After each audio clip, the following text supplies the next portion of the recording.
nakita nga natin na nagkaroon ng mga insidente ganito sa Batangas, sa Cavite, sa Zambales, and last night, kumalat yung mga texting sa Rizal at naabala yung mga magulang na takot yung mga ibang magulang, lalo na yung dalawang mga bata na hindi pa nakakauwi. Akala nila naging biktima na nitong pagtitext na meron raw mga bata na ina-abduct ng isang van. Ang plate number ay Zulu Mike 507.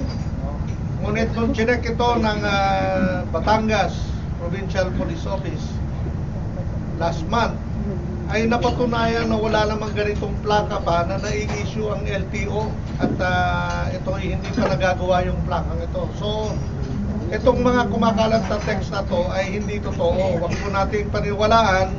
Wala po mga insidenteng nangyayaring gano'n na may mga nangingidlap ng mga bata, kinukuha yung kanilang internal organs at itinatapon raw yung mga bata, kulang na ng kanilang mga internal organs.